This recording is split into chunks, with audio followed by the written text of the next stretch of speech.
Welcome to the Deep Dive. Today we're looking at a book, well, a sequel really, Yeah, that so many people were waiting for after Colleen Hoover's It Ends With Us. absolutely. That first book left such a huge mark emotionally. People were deeply invested. Right. And so it starts with Us, which landed October 18th, 2022, picks up that story. And our mission today isn't just to give you a plot summary. We're doing a proper deep dive, looking at reviews, summaries, excerpts you shared to really pull out the key insights. We want to understand how the sequel tackles, healing, getting a second chance, and what healthy relationships look like after trauma. Exactly. And it's a definite shift in focus, isn't it? It Ends With Us was raw, intense, dealt with the abuse head on. This one, it leans more into what comes after. Reclaiming love, finding peace, building something new. It's about finding hope, finding closure. And a big part of that is how the story's told. It's through both Lily Bloom and Alice Corrigan's perspectives. Yeah, that dual POV is crucial. It lets us into their heads, their feelings that maybe weren't fully voiced before, especially when it comes to setting boundaries, which is so tricky. Okay, so let's get into the story itself. Where does it starts with Us actually begin? It picks up literally right after It Ends With Us finishes. So Lily has just finalized the divorce from Ryle. Ryle, her daughter's father, the abusive ex-husband, a very heavy context. Very. And almost immediately, like right on the heels of this massive life change, she runs into Atlas, her first love. Talk about timing. So much history there. And now, potential for something new. Definitely potential, but Lily is, understandably, very cautious. She is absolutely determined to build a peaceful life now for her and her daughter. So exploring things with Atlas, she does it carefully. It's not a jump back in. It's more like testing the waters, making sure it feels safe. That makes sense. And what about Atlas? What's going on in his world as this reconnection happens? Well, he's got his restaurant business, seems successful, but his personal life suddenly gets thrown a curveball. A pretty major family secret comes out, something shocking. So he's dealing with his own past resurfacing just as he's trying to navigate this potential future with Lily. Wow. Okay. So they're both carrying significant weight from their past as they try to start something new. What are the main hurdles they face trying to build this relationship? You've got their individual traumas, obviously. Huge ones for both, yeah. Then the whole co-parenting situation with Ryle, which sounds like a minefield.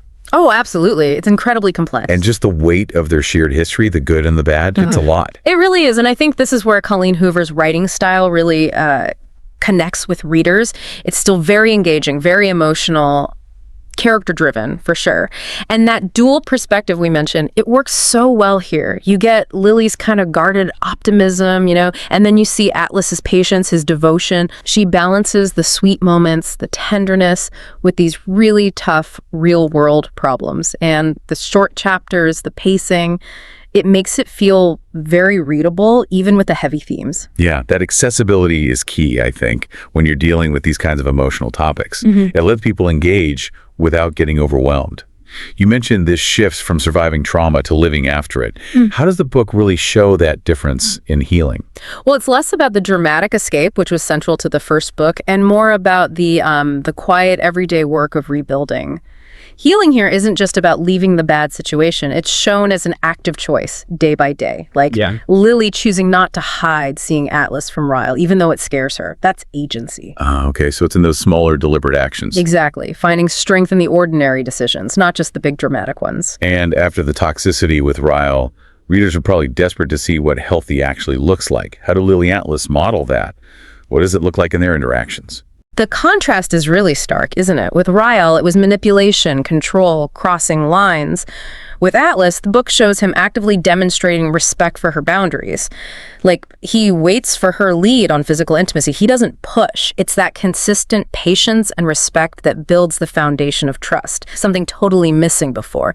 You see it in his actions, not just his words. And Lily, being a mother now, that must add a whole different dimension to everything. Yeah. How does that play into the co-parenting complexities? It's huge, because the core question becomes, how do you shield your child from the fallout of an abusive co-parent while also trying to heal yourself and maybe start a new relationship? Yeah, that sounds impossible. It's a constant balancing act for Lily, trying to set firm boundaries with Ryle for her own well-being, but also needing to maintain some kind of functional co-parenting relationship for her daughter. It's precarious. And tied into that is forgiveness and boundaries, right? Yeah. What does the book teach us there? That forgiveness isn't about letting the other person off the hook necessarily. It's more about releasing your own burden, the anger or hurt holding you back, and boundaries. They're not about punishment, they're about self-respect, self-protection.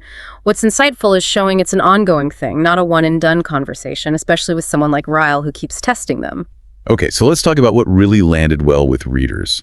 That sense of closure, of hope, seems paramount. Definitely. After the heaviness of It Ends With Us, readers really needed that breath of fresh air, that sense of possibility. And getting Atlas's perspective was a big part of that, wasn't it? Seeing things from his side. Oh, hugely. It was so refreshing. It gave depth to his character, explained his feeling, his patience. It answered a lot of questions and provided that compassionate counterpoint to Lily's experience. Yeah, understanding his unwavering devotion, finally hearing his side. Very satisfying for fans. And beyond that, the way it tackles the reality of abuse aftermath, the co-parenting struggles, figuring out self-worth again, it felt very grounded and empathetic. Plus, as you said, the pacing, the short chapters, it just made it a quick, satisfying read for many. But, not everyone felt it hit every mark perfectly. Some readers found the plot maybe a bit lower stakes compared to the first book. Less intense drama, maybe. Right. More focused on the internal journey, the emotional rebuilding, rather than high-tension external conflict, which isn't necessarily bad, but different from book one. And Ryle, his character arc, or maybe lack thereof, remained a sore spot for some. Yeah, that was a common point. His continued presence, the way he still casts this shadow, it's realistic, probably, but frustrating for readers who wanted Lily to be completely free of them. Understandable. And I heard some mentions that secondary characters, like Marshall or Alyssa, felt a bit thin. A little bit, perhaps. The focus is so intensely on Lily and Atlas that some of the supporting cast didn't get quite as much development or page time. Their stories felt less fleshed out. Gotcha. But even with those critiques, there are some powerful takeaways, often captured in specific lines. You picked out a couple. Yeah, two really stand out. Atlas says to Lily, "I'm not a chapter in your life story, Lily. I was your whole damn book." Oof. That hits hard. Right. And then Lily reflects, "A second chance doesn't mean we erase the past. It means we grow from it." That really sums up the core message, doesn't it? Growing from it, not pretending it didn't happen. Exactly. So wrapping things up, the overall sentiment seems pretty positive, right?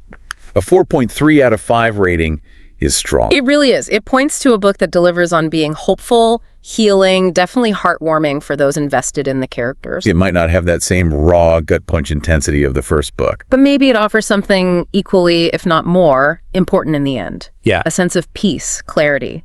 The promise that safe, real love is possible after trauma. It validates survival with softness and strength combined. So who is this deep dive really for? Who should pick up It Starts With Us? Well, obviously, if you loved It Ends With Us and need that closure, it's pretty much essential reading. Right. A must-read for fans. Yeah. And also for anyone who enjoys those really character-focused, emotionally rich romances. If you're interested in portrayals of healthy relationships forming after difficult experiences, this definitely explores that. And readers just looking for stories about second chances, about finding hope after pain. Absolutely. It delivers on that front. Okay, so we've seen how Lily and Atlas work through building a future, navigating healing and second chances. It leaves us with a final thought, though. What does it really mean to grow from the past without erasing it? Especially when parts of that past, like a difficult co-parenting relationship, are still very much present in your daily life.